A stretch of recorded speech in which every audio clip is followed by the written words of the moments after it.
advanced. We are going to hopefully be killing the squeal sound that we are having in the D21. Just purchased this new tensioner pulley, brand new bearing, all oiled up, and I'm hoping that this will stop the squealing. I'll play a clip now.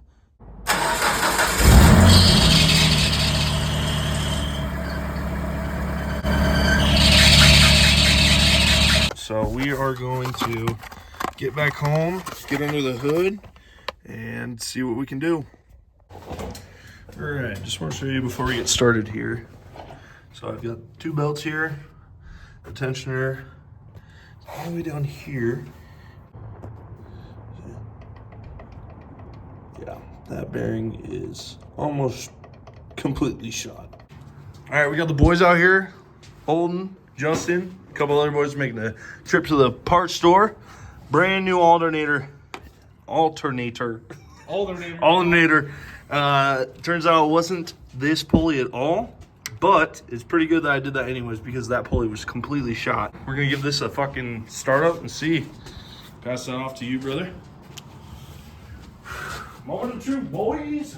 Let's get this buddy rolling. If she fucking squeals like a pig, delete the video.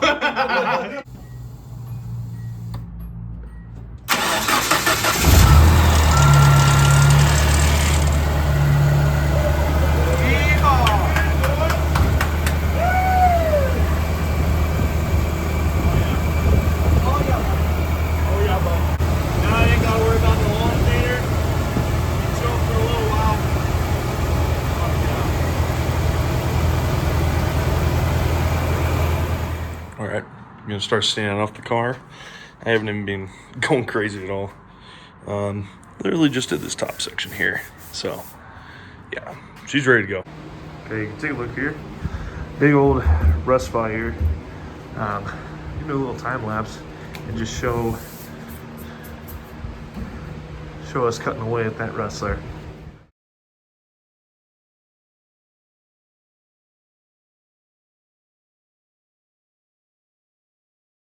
Just making, not a disclaimer, but just info is I'd highly recommend wearing gloves. Definitely get yourself a mask. Probably glasses is a really good option too. I'm not the smartest one, so I'm not using half those things, but definitely this is a necessity when you're sanding or painting. You don't want any of that in your lungs, so go get yourself one of these. You should have the one that is like, looks like you're a radioactive survivor or whatever, you're from Fallout. Should have one of those things. But I don't know, I just got the cheap stuff, but yeah, save your lungs. And then going over some tools here. This is the 60 to 80 grit. This is what's helping me get off the primer. I've got the middle stage here, step 2. This is 120, 180, and then this is the final one. Very, very soft there. This will probably go straight to the painted fender and just get off all the rough and kind of polish it down. I went ahead and bought one of these fans here because once we get painting, I'm gonna put that over here, get all of it out with fresh air and stuff like that. This thing was only 20 bucks, man. Then I also bought this right here. This little palm sander. Clutch, absolute clutch. These are pretty good, especially getting in like this groove right here. I can just like push down and it goes into the cracks. But it heats up a little bit on my hand and you don't get much leverage on it compared to that palm sander. Okay, so I've done a little bit of work here. Obviously we painted this. This is gonna get resanded down. I just really want to see what that color looked like and kind of give me an idea on like how rough I'm gonna have to sand it down. Just got the hood sanded down, as you can see. Still need to do the cowl. Front door, driver's side door sanded down pretty much all the way. I've got a little bit down here I've got to get, but that's all good. And then halfway on the roof, it's just about done. As you can see, if I go to the side here, you can see where the paint or the clear coat's already gone. So this is super easy to take down. As soon as you start hitting this stuff here, it becomes a little bit of a nightmare. Not too bad though. Cutting through it a little bit. And so here's another thing I had problems on. It's hard to see probably on camera here, but You can kind of see the pinstripe lines.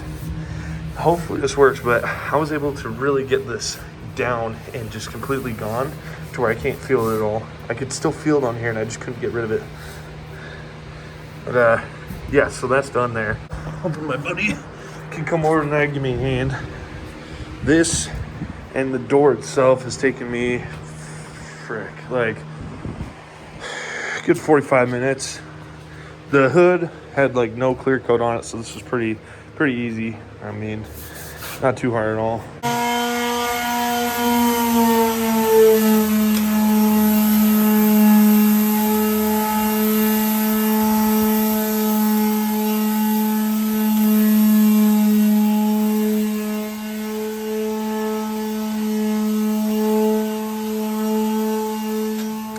Cowl's done. Took the wipers out so I can get easier access and just not worry about nothing like that. But yeah, I'm gonna try and knock some out. At least finish this side completely, and maybe get a little bit of work done on the other side. Trying to use the power tool as much as we can while we have it. So yeah. All right, hood's done, fender's done, door's done, tailgate's about, or this side of the bed's about halfway done. Roof's halfway done. That fender's about halfway done. My buddy Brett bring over an actual power tool, so I'm not killing myself. And it's not just manual labor at this point. no, we got help with some AI. Electrical assistance. Yeah, AI assistance. Yeah, AI assistance. Panels, though. The bottom of the door. I think it's good. Truck is fully taped up. And all taped. Everything is sanded. About to get some paint on this thing. Right, truck is fully primed. It's pretty sweet to see this.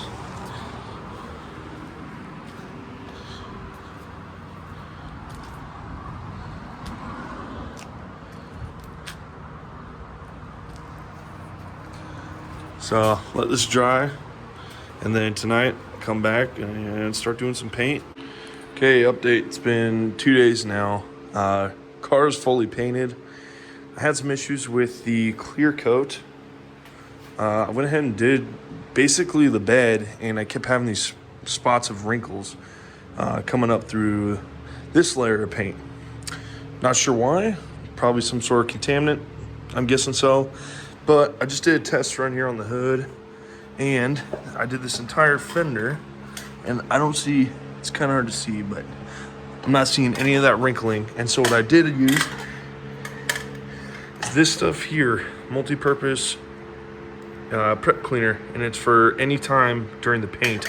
I think the reason why that failed on accident was I got this can of prep spray on bare surface, not paint.